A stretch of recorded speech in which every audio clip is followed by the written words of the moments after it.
Hello everyone and welcome back into my kitchen.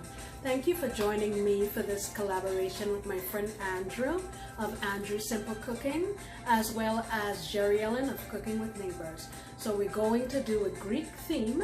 Let me show you what my assignment is. Okay, so my assignment is to make a Greek appetizer, and I chose Spanakopita. Here are my ingredients. I have some phyllo dough that I purchased at the store, and I allowed it to thaw in the fridge overnight. I'm using some frozen spinach that I defrosted and squeezed all of the liquid out of it. I got this 10-ounce package, and it's finely chopped. I have here about a quarter cup of onion that I chopped into little tiny dice. I have 2 cloves of garlic that I grated, small what do you call this, mini bell pepper, that's optional. I have a tablespoon of cream cheese. I have about a tablespoon and a half of some chopped cilantro, and we're going to be also using feta cheese, a third of a cup, and about a half of a teaspoon of dill. Okay, let's go on over and get cracking. Alright, so I have a little frying pan here on my flame with 1 tablespoon of olive oil. I'm going in with my onion and also my garlic. And I'm going to saute this here just until it sweats and releases its aroma. And while I'm at it, I'll add in the dill, because this is dried. It can get toasted and releases flavor. Alrighty, let me crank up my heat so we can get sizzling, and I'll be back in a minute or 2. Alright, now I'm going in with my bell pepper. Like I said before, that's optional. I actually cut the bell pepper for another recipe, and I only used a half of the little bell pepper, so I'm like, I'll add it in here for color and for flavor. I'm also going to go in here with about a half of a teaspoon of black pepper and just a literal pinch of salt, because we're going to be using the feta cheese, and that is pretty salty. Alrighty.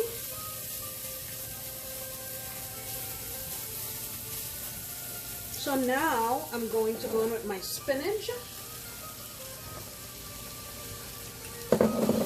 And I'm going to let this go here for several minutes, because what I'm trying to achieve is to get as much moisture out of my spinach as possible.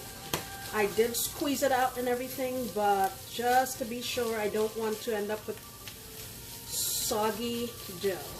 Okay? Alright, this looks pretty good to me.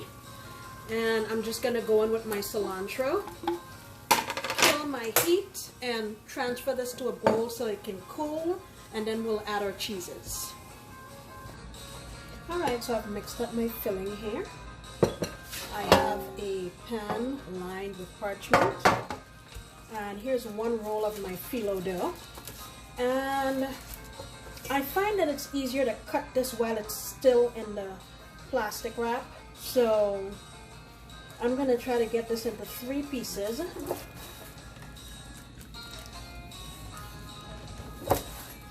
Okay, let's work with the first one.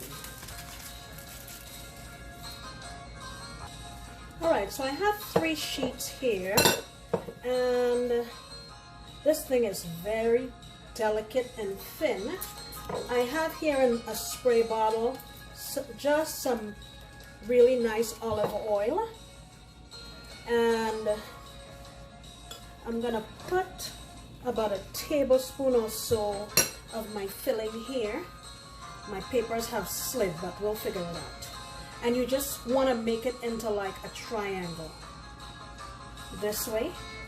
You get some water and you wet the edges here. And just keep going in that triangular form.